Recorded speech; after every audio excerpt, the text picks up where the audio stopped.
Thank you for joining in. And thank you for being here talking about one of the most important directors of Indian cinema, Raj Khosla.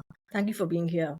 Thanks for having me. One of the very crucial things that came to my mind while I very recently came to know about the book, and I think it's just come out as well in May. One of the very crucial things was that we have forgotten our own greats. While we talk about Hitchcock, while we talk about the American cinema, the European cinema, it's very rarely that we actually talk about somebody as great as Raj Khosla. So, how did you decide to write a book on him? So I'd like to say he chose me more than I chose him, Hmm. and thank heavens for that. I have been a film fan forever since I remember, and when I was a kid, um, I encountered one of his films, and he had a very distinctive way of signing off his films with his name. Hmm. And that is the first instance I asked my father what a director does, and he explained to me. And that is how I remember my run-in with him, which was a film called Mera Saya, Hmm. which stuck with me for Hmm. the longest time. But I knew precious little about him. Hmm. So when his family was looking for someone to write a book on him to celebrate his legacy, Hmm. they came to me and I lapped it up with both hands because I didn't know much about him, and he was one filmmaker I knew the least about, and that made the process of discovery of Hmm. writing the book that much more interesting. Yeah. That that would be that is why I think I picked it up. Hmm. In your journey, if I can just ask, in the starting of this podcast, while you were writing the book and while you were discovering Raj Khosla, can you describe him in 5 words as a director and as a person? Oh God. So I so I like to say, and I've said this. Yeah. That even 5 books are not enough to capture him. He had this elusive nature. He defies um, understanding in some ways because Yeah. he didn't explain himself too much, and nor did we do. We did precious little to preserve our past. So there's very little known about him beyond a certain point. So one would certainly be elusive, and he was a maestro in Yeah. his filmmaking. He Yeah. was he had a very close relationship with music.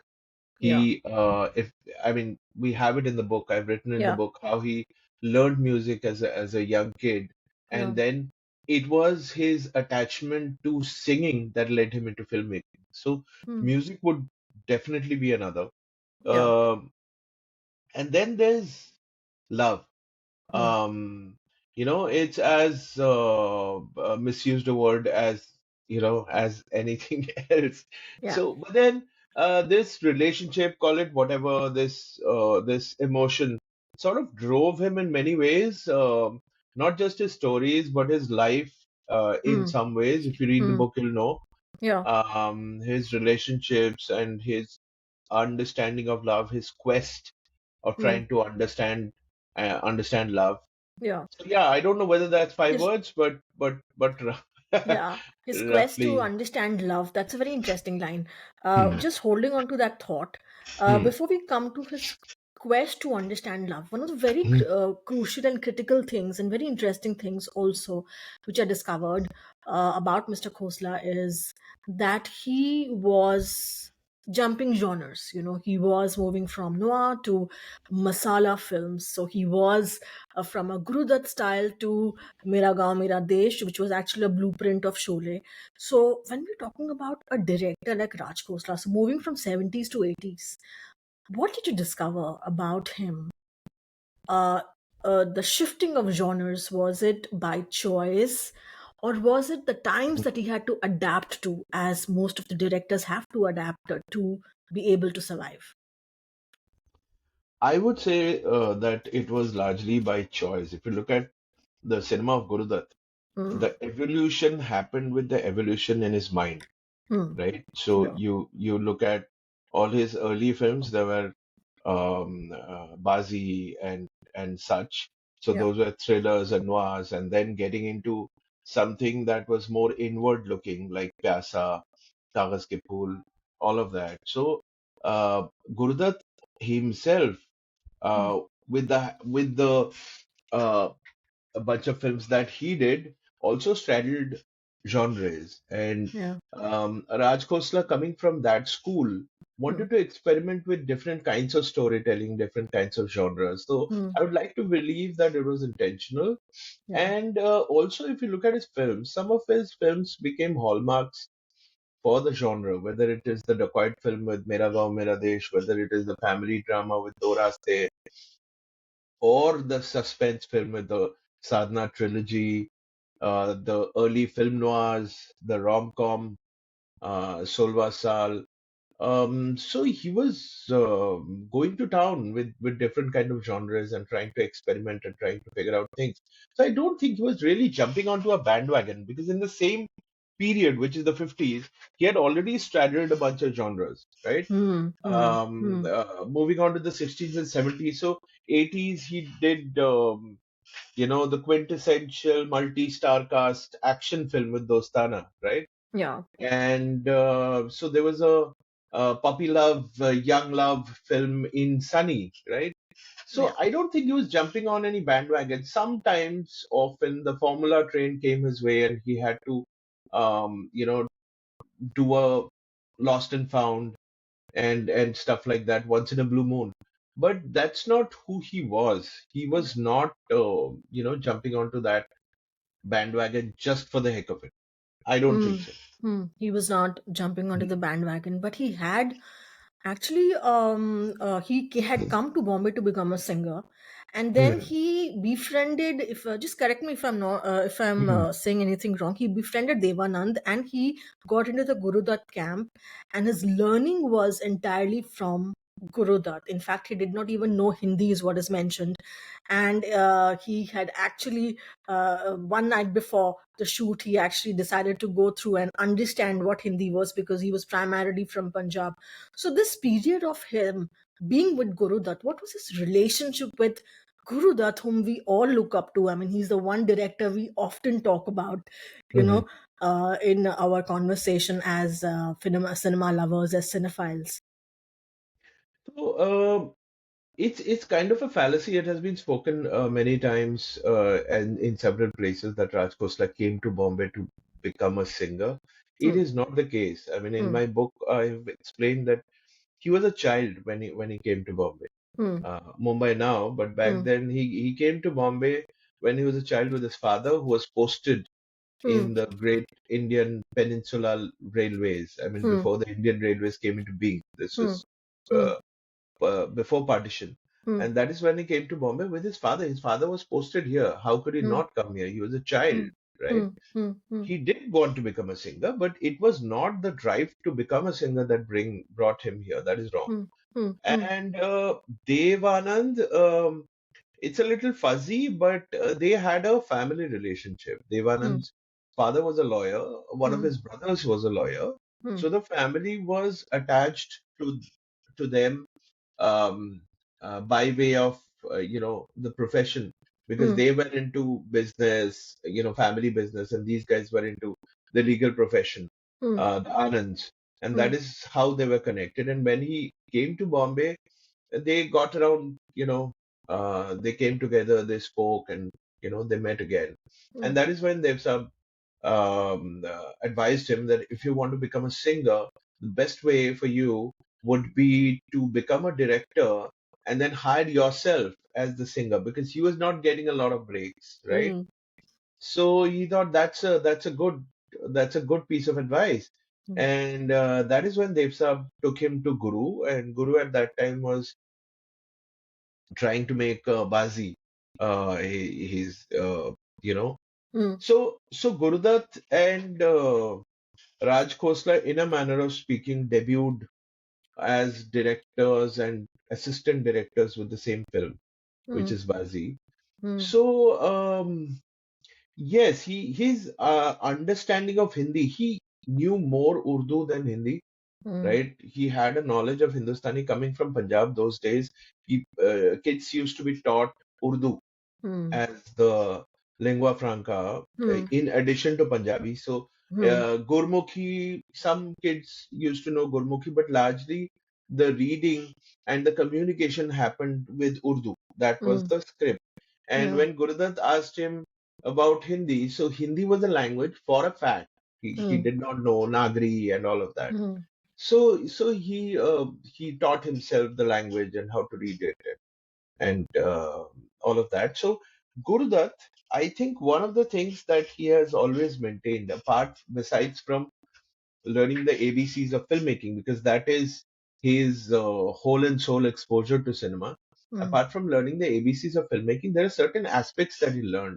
One of them was definitely the art and skill of song picturization, which is something that we do not recognize in our Indian film academia as mm, sort of a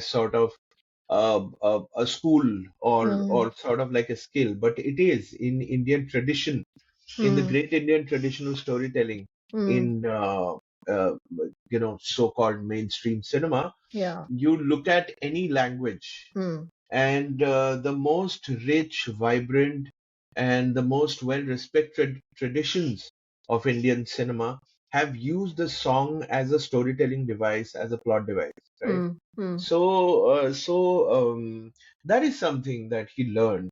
If mm, you look at his songs have a beginning, middle, and end, right? There are stories there.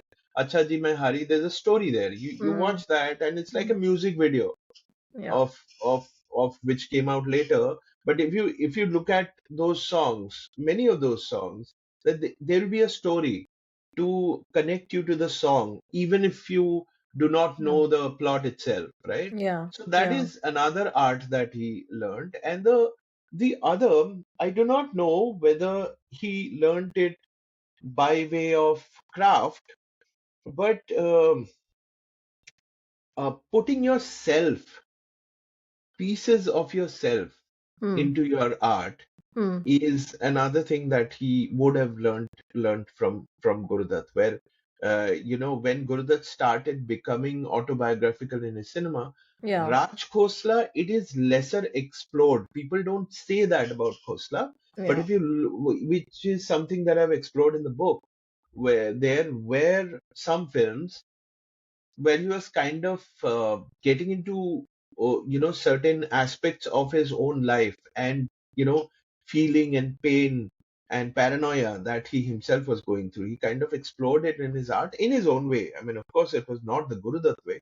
He didn't call attention, it did not call attention to itself, Mm, right? You can forget that it is about his life and enjoy the film on its own, but it enhances your experience of the film if you understand that context. mm, So I think these are some things that he learned from Guru. Of course, like I said, the basic craft of filmmaking itself is something that he would have learned from him, yeah. having worked with him on so many films. Yeah. Yeah. Do you see that continuation of tradition of the song and the story of the song happening now in today's Bollywood? And do you want to name a few new contemporary filmmakers who would be following that? Is that the See, also the sort of way Bollywood is because it was shaped at that time? Is how it's shaped now, or do you see a difference? it it shaped in a certain way and then became a very integral part of our cinema. Yeah. But lately, if you look at our films, Yeah. songs have ceased to be a storytelling or a narrative device. They're more of a, Mm. it might have started with the item song or whatever. I don't know. I mean, even romantic songs now Yeah. are items in a way that they stand out from the rest of the film, Hmm. right? Hmm. They stand out. They do not push the narrative forward. They're not part of Hmm. the universe. Hmm.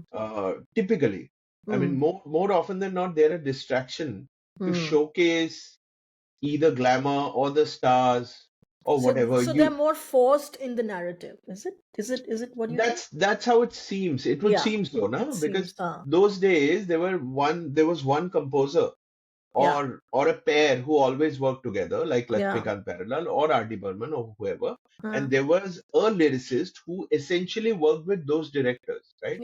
So this is a school. So there was a whole brief of the yeah.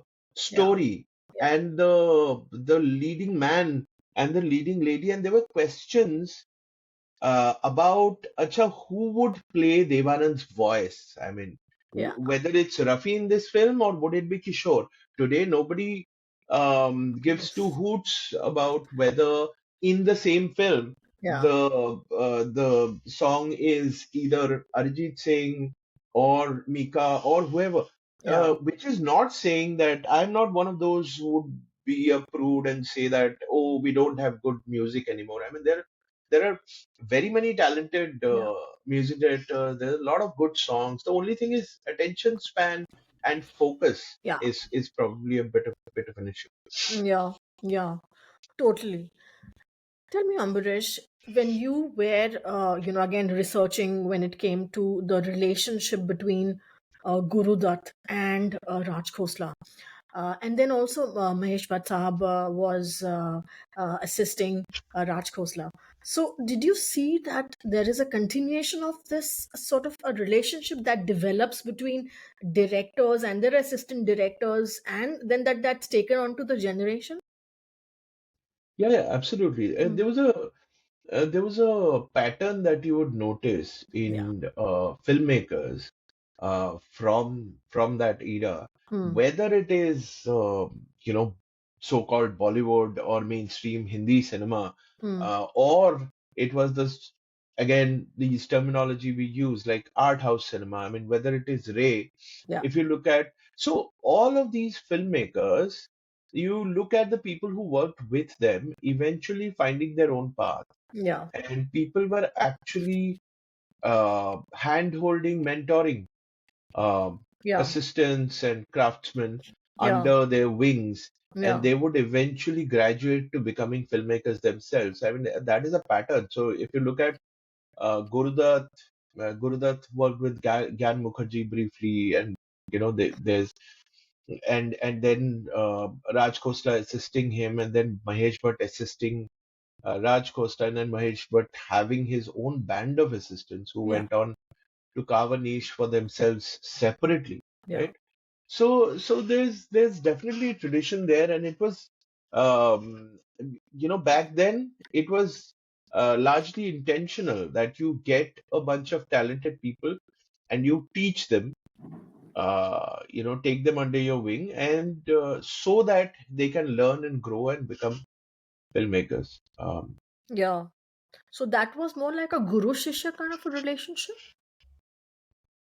One can say that, although it was not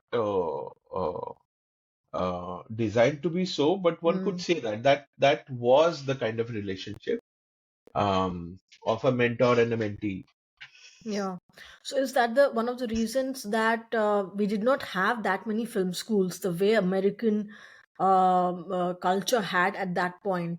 Do you Hmm. see that's one of the reasons why the kind of cinema that's coming out of India now is very different, in a way that different you can say, or something that we are talking more often about now, Hmm. because we have not we've not sort of created a culture where we study cinema. We've created a culture where it's more passed on like a baton from, Yeah, like an ancient tradition. Do you see any correlation there? yeah. So it is definitely a tradition. We definitely have a tradition of filmmaking, of storytelling, different genres, but there's a certain way we visualize emotions, whether it is romance, sorrow, Yeah. delight, whatever, right? So it is definitely a tradition which passed on passed on the baton from one director to the other and one storyteller to the next, Yeah. which is also why I think we came into the filmmaking scene. Yeah. I do not for a fact know when film schools developed in Hollywood, for instance. I would not know that, but Yeah. in India, we came to it in the 60s. So, Film and Television Institute of India, which is used to be known as Pune Film Institute, started somewhere around the 1960s. And I think the reason it took its time to start was also that filmmaking, like all our other storytelling traditions and folk art and music and everything else. I'm so sorry, give me a second. Excuse me. So, like all the other traditions of music and art, I mean, whether it's folk art, music, classical music, all of that passed on through a Guru Shishya Parampara, through oral traditions. Yeah. And I think it is my belief that Indian cinema, in the way it was exhibited and enjoyed and experienced, um, uh, is largely evolved as part of that tradition, Yeah. as a tradition in itself, which is why people would have been at a loss how to teach it in the Western structured school fashion where you have a curriculum. How does Yeah. one develop a curriculum to teach that? Yeah. Yeah. So maybe it took some time because of that. Hmm. And if you look at the film school traditions, they also largely taught um, the Nouvelle Vague, the French New Wave, and Yeah. what how cinema developed in Europe and in other countries of the world, and those films were largely taught uh, with those traditions. Of course, there were you know uh, singing and horse riding and those things also taught, but I don't think this tradition of of Raj Kapoor, of Guru Dutt, of that space of telling stories with certain archetypes, with certain kinds of heroes and certain kinds of heroines and certain kinds of characters which were not drawn categorically from real life, but represented a certain kind of heightened reality. I do not think that has ever been taught how to direct or how to tell that kind of a story, which only directors passed on through experience and through being on the set and learning. Hmm. Totally. So, Amrish, you being a national award winning author and a film critic, tell me one more thing. I'm going to continue this pointer next question as well. Is that the reason that culturally in India, the audience is isolated from film as a craft, which means that they're not as involved the way an American audience is or a European audience is. We are totally isolated, and the involvement, or if I may use the word, the interest levels of Indian audience is not in cinema is not the same as it would be in any other culture. Oh, I think we have been very involved Hmm. with With, cinema hmm. by way of the stories and what we see projected on screen. Hmm. The difference that I see with the West is our lack of interest or curiosity or understanding of the process of Hmm. how it happened. See, the illusion of magic, right? Hmm. Hmm. We stayed with that illusion. It remained an illusion with us for Hmm. the longest time, right? Hmm. Hmm. Uh, so, would we be curious or interested in what was Rajesh Khanna's method or what is Shah Rukh Khan's method to do what it does, right? I don't think so, right? You People would be more have, interested to know who was Rajesh Khanna seeing at that point. yeah, Yeah. that kind of those kind of things because of the stardom and Yeah. everything, but we were really obsessed with the stars and the stories they told, and the imagery, the hairstyle and mm, those kind of things, and what they portrayed, and all of that. So cinema has been a religion. I mean, it is not so now. mm, This is the first time in history when we are not obsessed with the stars anymore. We do not ask or want to know uh, what they do, and mm, who they are dating, and what their kids are doing. So we talk about nepotism, but back in the day, people were crazy about knowing, oh, Dharam ka ladka, how will he do, right? How mm, will Sunil Dutt's boy is on screen? People are excited to see Rocky and see whether he does as well as Sunil Dutt, or mm, supersedes him, and all of that. So there was no question of this concept of nepotism and entitlement and all that. Of course, those concepts existed, mm, but we didn't care because we are so obsessed with what we saw on screen, and we went crazy with that. mm, mm. So this obsession, this involvement has always been there, only in a different way, in a different fashion. So Different we way do and not, different fashion. Yeah. so we do not care. We haven't cared so much about the directors, for instance, We haven't cared so much about the craft or the understanding of about it. the craft. Yeah, Yeah.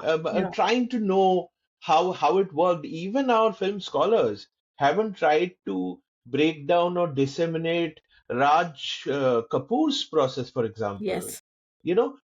Only our even our academia has been Yeah. obsessed with breaking down cinema in the way that West has taught us. Not that there is anything wrong in that. Cinema is a Western art form which came to us, but we owned it in a certain way. We absorbed it in a certain way.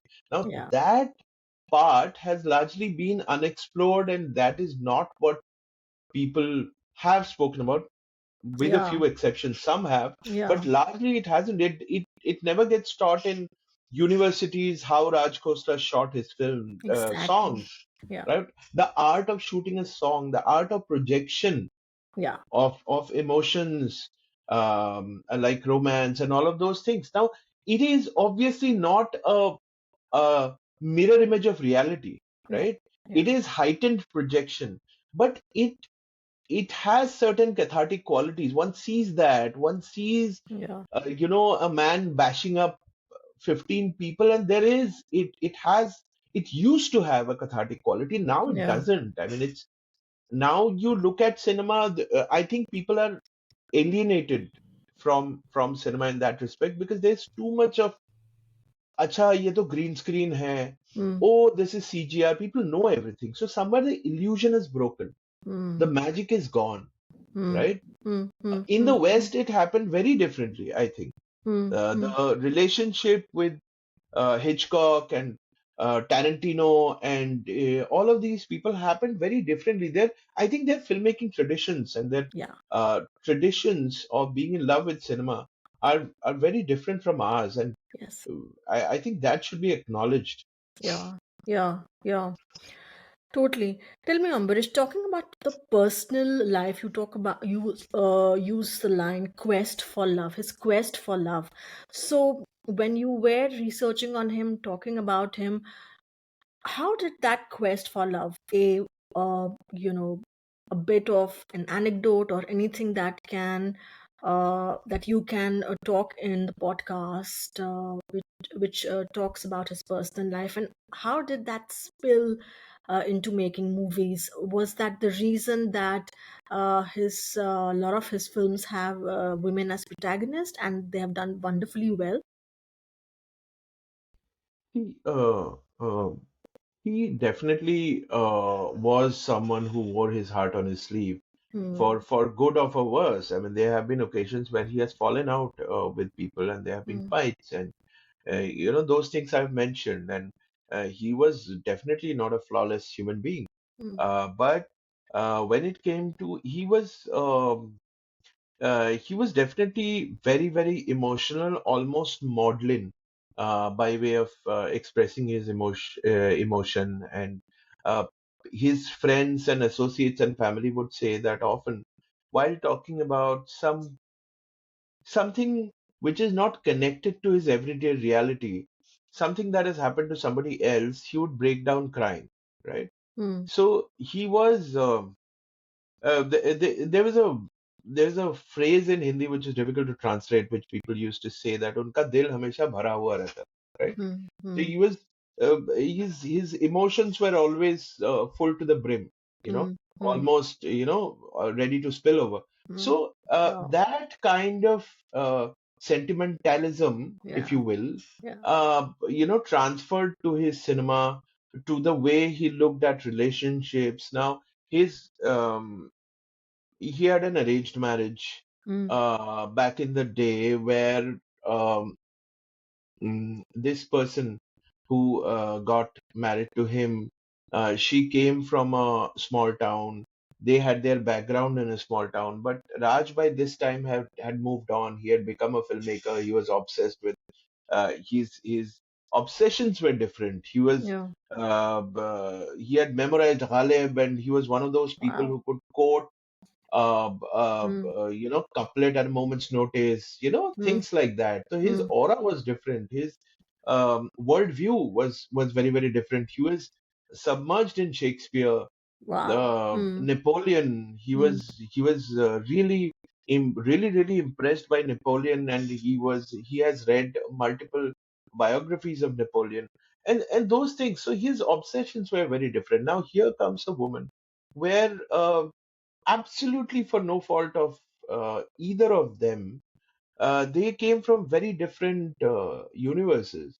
Now, she had no relationship or no understanding of this glamour world, nor did she want to be a part of it. She just wanted her um, family and home and hearth, right? That kind of a thing. And Raj was with Victorian and Urdu and all of those at the same time. He was on a trip, right? So his way of looking at romance, he fell in love at the drop of a hat, right? So it was very different. Now, both of them, in their own ways, suffered because of that. There mm, was a relationship with somebody very not merely a relationship, but there was a bond that was created early on with yeah. somebody who I couldn't delve that in detail, but because that person passed away, she told me the entire story, but she passed away. Mm, And that story would have showed Guru Dutt also in a different light mm, because Guru Dutt was a part of this, call it a love story or whatever. He was a witness mm, to that. mm. Um, Can you take the name?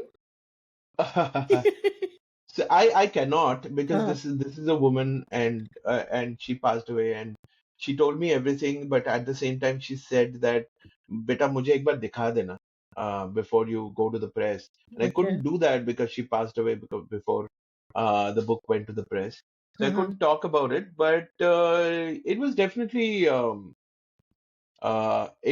so there's another story from college days, which I've mentioned in the book, where I fell in love with a Muslim girl, and the typical that whole thing of a Muslim girl and Yeah. a Hindu boy, those kind of things happened, and so those were there, but him having an arranged marriage with a person who came from a very different universe would have taken its toll, and he has spoken about it in various Yeah. interviews when there was a he has spoken about a gulf, right, Mm, which drew him to other people as well later on, which and this sort of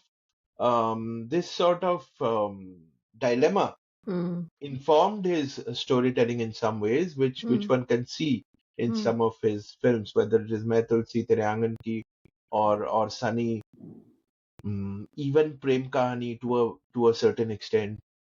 So yeah, mm. Tell me about him getting backing for his films.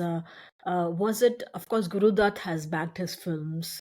Devanand has been part of his producing journey as well. How yeah. easy or difficult was for Raj Khosla to raise money for his films? How did they raise money at that time? It must be a very individualistic and different kind of way in which money must be a very private money, not like today's studios. How was it done? And did that take a toll in his life as a director?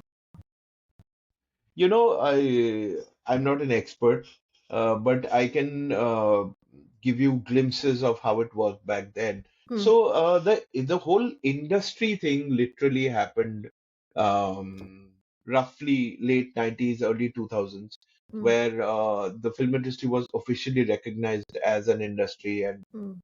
initially there were bank loans, and people, directors, and producers could seek Hmm. bank loans and commercial loans and all of that. That Hmm. that stopped. But what happened was a whole financial ecosystem was built around it, and now we have studios and the people with suits and Yeah. MBAs and stuff like that. Yeah. But it was a back then it was a far cry from this. The institutions were different. There were no institutions actually that funded. These were private individuals which who funded films, often into some other trade or some other kind of business, who had no Yeah. relationship with creativity or the arts. Sometimes Yeah. there was, and Yeah. sometimes there wasn't. Yeah. You would find people who were hardcore, who were from a different. Even if you look at Ray's films, for example, they were funded by Mr. Bansal and Yeah. various other people who had, prima facie nothing to do with the world of the arts, and they True. were Yeah. mostly from the world of business. And similarly, even in Hindi cinema, there were producers, there were people who came from a different world. But what happened towards the 50s and 60s and 70s was that there was an ecosystem of these people Yeah. who started taking up production as a profession, right?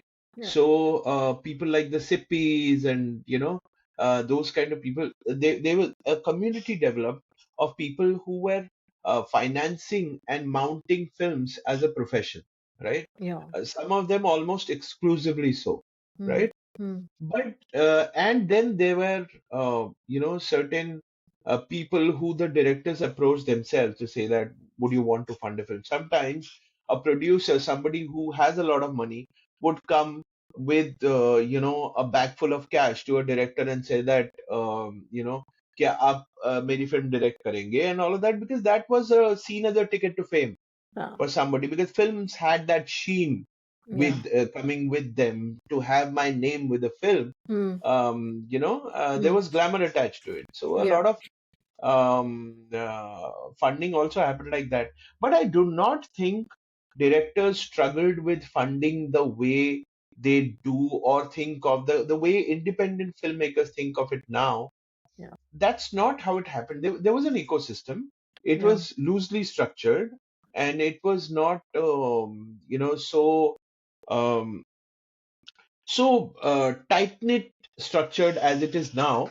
Hmm. But there was definitely an ecosystem of money and producers who Hmm. funded these films, and most of the commercial filmmakers wasn't struggling for funds. Still, the era of Benegals and Nihalanis and all of that came along, where they developed a whole new grammar of cinema, of way of telling these stories, where it didn't have those markers. So what the financiers were looking for were these markers. कि गाने कितने हैं, और गाने Hmm. किन्होंने गाए हैं, who are the singers, and who is the music director, and how many fight scenes, and is there romance involved, who is the leading lady. Hmm. Those, there were these markers that they had in mind.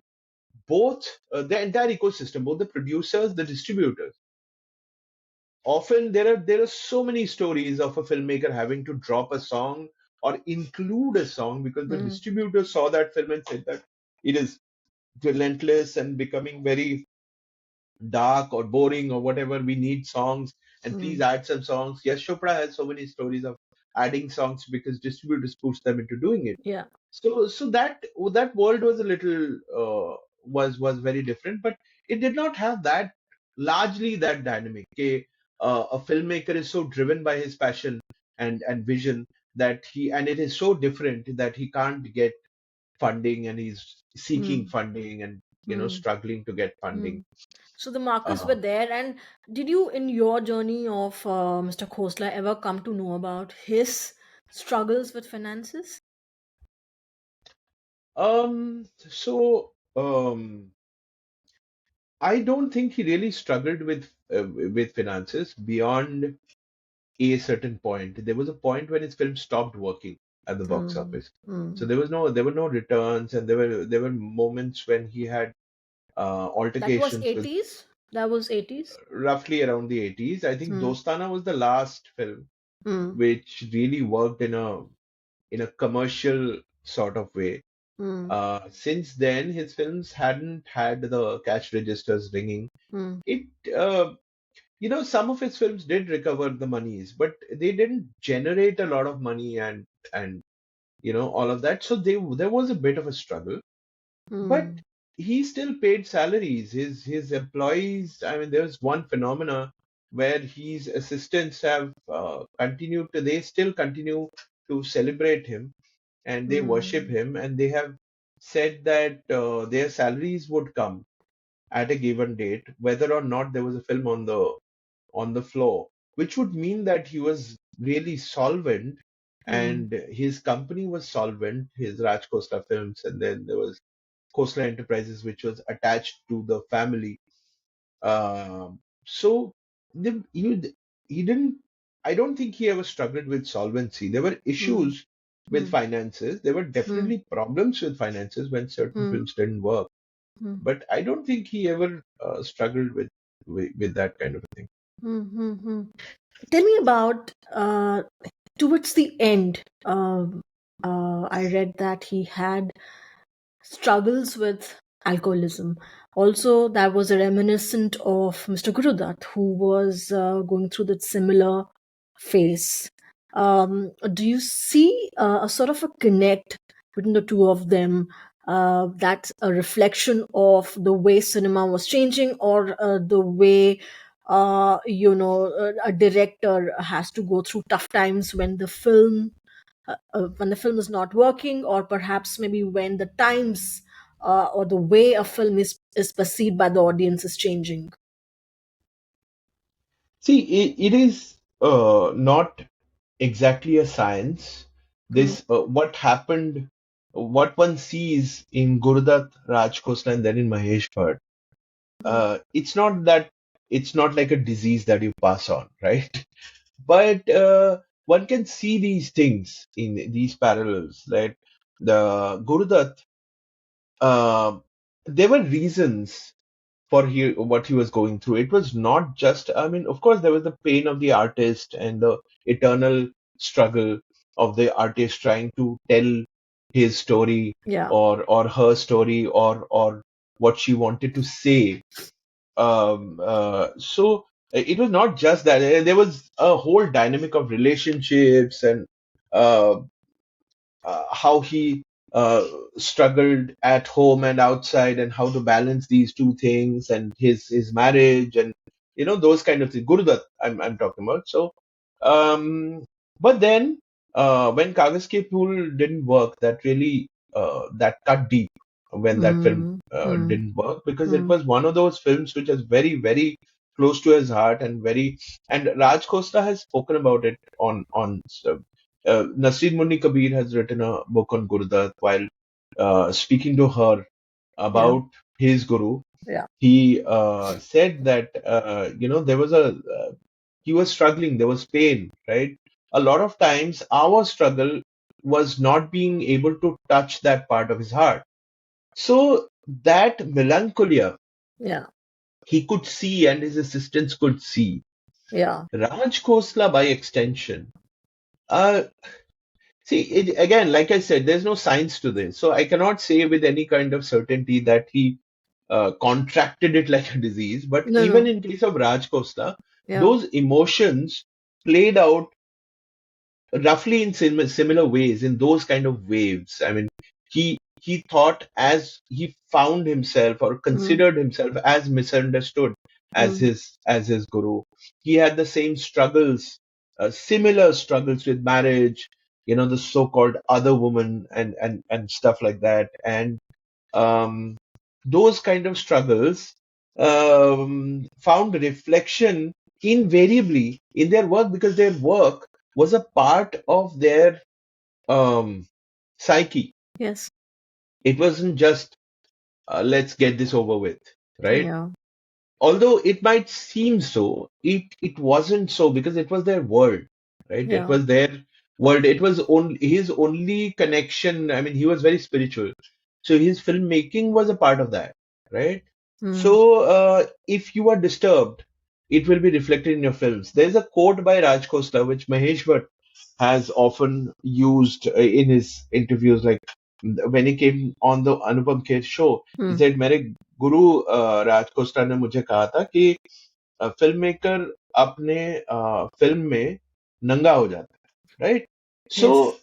what you people can see what you are in your Yeah. work. Yeah. Now that may not be as direct as literal, Yeah. but you see it. If you Yeah. look for it, you know whether this person, what this person is going through, what kind of a person this And, man and or and this and woman that's is. because filmmaking is the toughest art.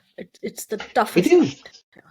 It is, Yeah. and it is a marvel Yeah. how uh, as an art, filmmaking is also a collective art, Yeah. right?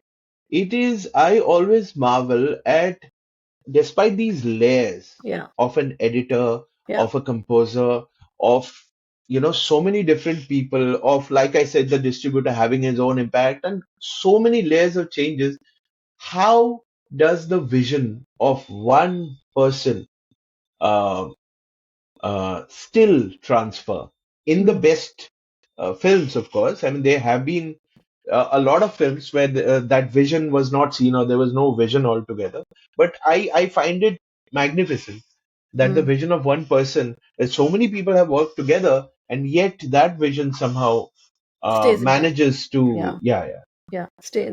That's what, that's how great directors are made. The vision yeah, stays intact no matter yeah, what. yeah. Okay, tell me quickly that why should people read this important book? Besides, it has something very interesting called the QR codes, where you can just scan and go to a scene or a song.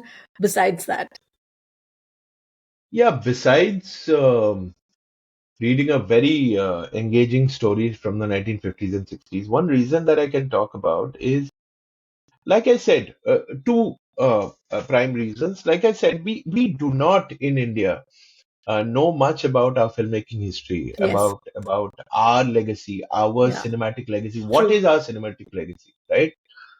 Hitchcock is not our cinematic legacy. A lot of our directors have learned from him. I mean, and how? yeah, But he's not from our filmmaking tradition. Our filmmaking tradition is different. I mean, there's Shantaram, for crying out loud. There's Guru Dutt. There's Yash Chopra. I mean, everybody had their faults and their geniuses and all of that. But we have a filmmaking tradition, and it is high time we should go back to that and learn what made it work and what made them tick. Also, because, and this is with the final reason from my side, is today there's a crisis of faith. yeah, Today we do not know what we stand for. Is it Lapata Ladies that we stand for, or is it Pathan that we stand for? What is our filmmaking? Is our national cinema derived from Telugu cinema? Where do we come from?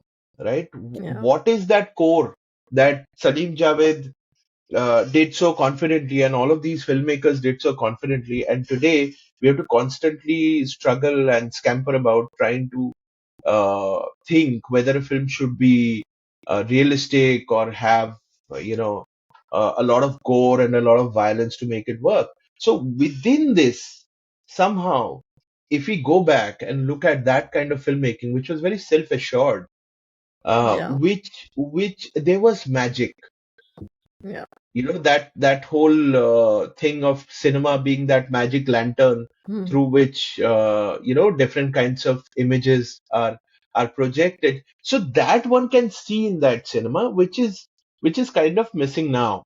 yeah, So totally. in this time, when people are spending more time on Instagram reels than watching films on the big giant screen, now would probably be the time to go back to a Devanand or go back to a Raj Khosla and see what made them tick with the audiences, with the people. Yeah, totally. That's such a great perspective, Amborish. Thank you so much. Going back, finding your own center, and perhaps maybe we can get back to making the kind of films that were once made and not be as lost as how we are right now. Thank you so much, Ambarish. I Thank you. really, really, Thank you. really had a great time chatting with you. And I hope the audience is going to lap this up. And good luck with your book. Thank you. Thank you. Thank you so much. One second.